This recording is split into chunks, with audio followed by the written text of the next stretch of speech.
Assalamualaikum warahmatullahi wabarakatuh. Nama saya Raffi Ananda Pratama dari Prodi Otomotif, NRP 012 19 03 015. Dan saya Dapitra Satyavani, Prodi Teknik Mesin Otomotif, NRP 012 19 03 014.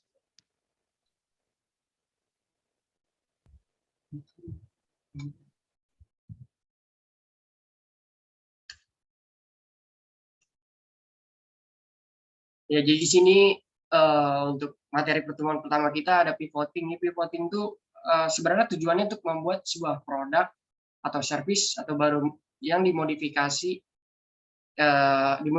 lah, intinya yang sudah ada kita modifikasi. Jadi pada materi ini kita diminta untuk membuat sebuah produk dengan tujuan memberikan edukasi atau pembelajaran kepada masing-masing mahasiswa. Nah, pada materi ini sebuah wirausaha kita itu berjudul alat pengkondisi udara mobil, dan di sini kita diminta untuk mencari solusi dari sebuah masalah yang dimiliki oleh customer. Jadi misalkan customer membeli produk kita itu mencocokkan apa yang dialami oleh customer dan memperbaiki produk yang kita buat. Setelah itu kita carikan solusinya.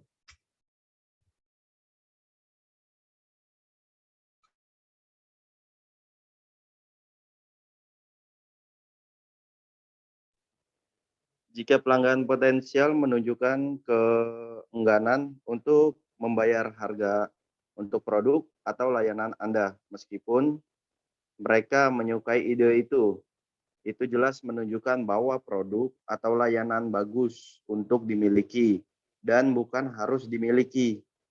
Produk kami merupakan sebuah alat pengkondisi udara mobil yang bertujuan untuk memberikan kepuasan pada customer yang memiliki mobil.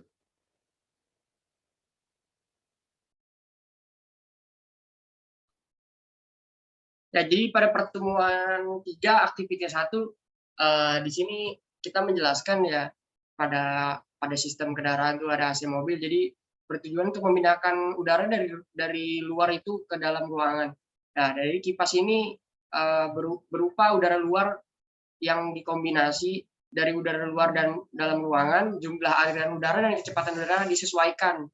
Nah, untuk mendapatkan sirkulasi yang baik. Jadi alat kita itu bakal membantu AC mobil itu dihirup di dalam kabin kendaraan tuh lebih nyaman lah. Jadi penumpang pun merasa nyaman ketika produk kita itu digunakan di dalam mobil tersebut, disematkan atau diterapkan kayak gitu.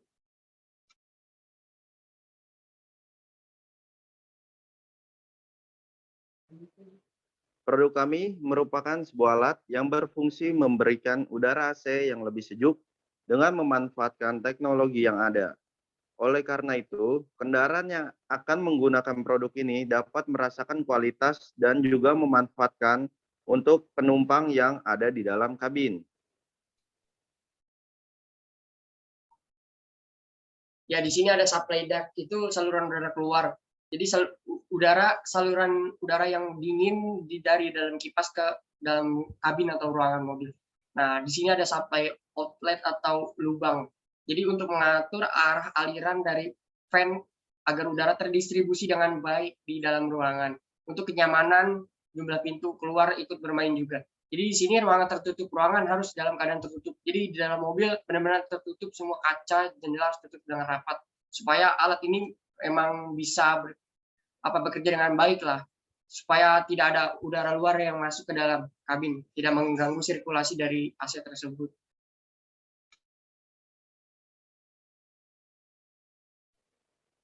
Keuntungan dari model bisnis: membuat udara di dalam kabin lebih sejuk, membuat penumpang lebih nyaman di dalam mobil, membuat suhu di dalam kabin lebih sejuk, membuat orang yang memiliki mobil tertarik menggunakan alat peraga AC otomotif. Kelemahan model bisnis: membutuhkan biaya yang biasa dibilang cukup mahal. Jika alat dipasang harus selalu dirawat agar tidak merusak komponen AC. Ya, Jadi yang kami layani itu masyarakat menengah ke atas yang memiliki kendaraan roda 4. Jadi harga dari harga dari produknya itu berkisar antara 300.000 sampai 650.000 tergantung dari alat tersebut, kualitasnya mungkin. Jadi yang membedakan dari harganya itu, sesuai dengan harga pasaran lah. Nah, jadi biaya yang diperkirakan itu berkisar 280.000 sampai 500.000 untuk customer yang akan memasangnya atau mengaplikasikannya pada kendaraan. Nah, jadi mereka itu memiliki saluran distribusi yang cukup bagus. Oleh karena itu kita harus memiliki saluran yang lebih baik daripada mereka. Jadi kompetitor itu kita harus bisa saingi lah dengan sehat gitu kan untuk bersaing gitu kan dalam dunia bisnis ini. Jadi mendistribusikan itu bisa lewat pasar online lah atau media sosial segala macam karena sekarang itu yang kita gunakan dalam masa pandemi itu kebanyakan sosial media ya untuk memasarkan produk-produk yang berbasis wirausaha lah kayak gitu.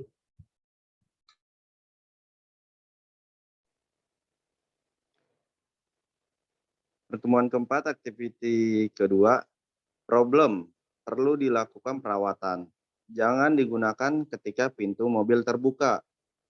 Exiting alternatif, memiliki bahan yang di durabilitasnya lebih baik.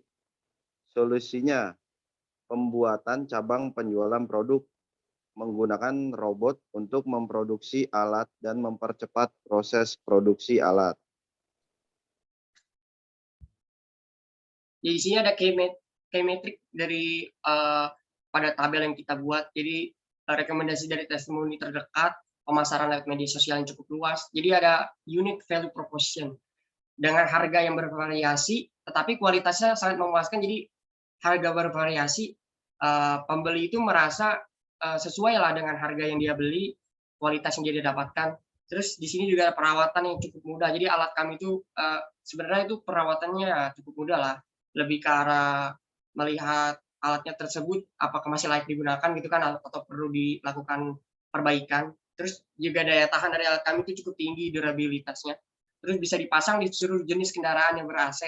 High level konsepnya itu ada membuat alat yang lebih canggih lagi. Jadi kita kayak punya rencana untuk membuat alatnya itu yang lebih modern lagi lah dan bentuknya juga unik gitu kan, menarik perhatian dari pengguna kendaraan khususnya pelanggan kami.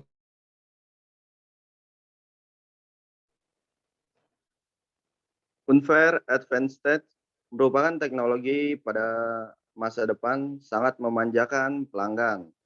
Customer segmen, pencinta otomotif, anak remaja, bapak-bapak yang suka dengan stylish bengkel mobil, distributor online shop.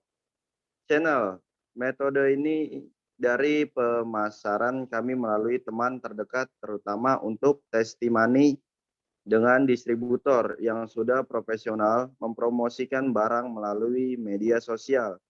Early adopters rata-rata usia 20 sampai 40 tahun untuk meningkatkan kenyamanan di dalam kabin kendaraan.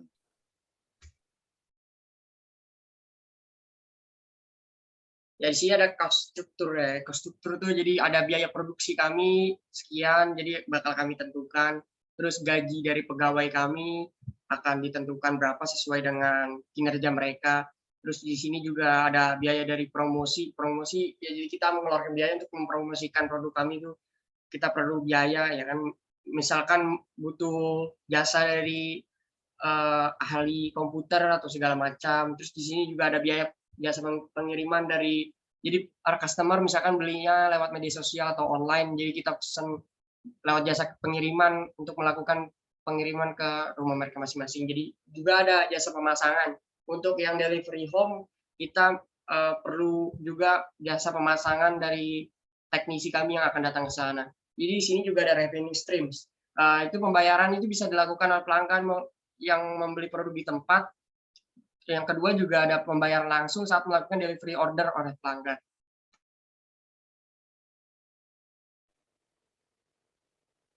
Fill up the customer acquisition funnel. Service 1 average leads to follow 6.191,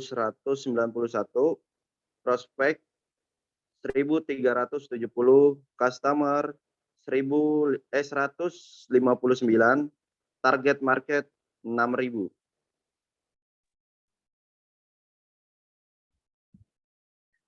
Ya, di sini jadi ada fill up the customer acquisition funnel. Jadi secara phase kedua itu rata-ratanya kita udah hitung dari Excel kemarin tuh, yang mengikuti atau yang merasa tertarik itu ada 59.916 orang. Prospeknya itu kita perkirakan sekitar 1.460 orang akan berusaha tertarik membeli, ya kan. Terus juga kenyataannya ya customer kita tuh kisaran 190 orang. Target market kami itu ada 8.000 orang, dan selanjutnya ya itu dia yang bisa kita perkirakan.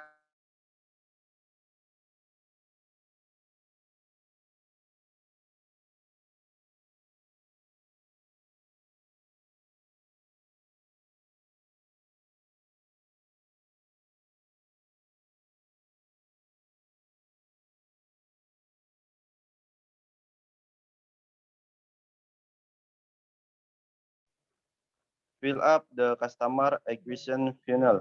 Service lens to follow 4.708, prospek 1.194, customer 191, target market 5.000. Ya, jadi sekian dari presentasi kami ya, semoga yang menonton tuh mendapatkan manfaatnya. Ya, kami juga masih banyak kekurangan. Sekian dari kelompok kami. Assalamualaikum warahmatullahi wabarakatuh. Waalaikumsalam warahmatullahi wabarakatuh.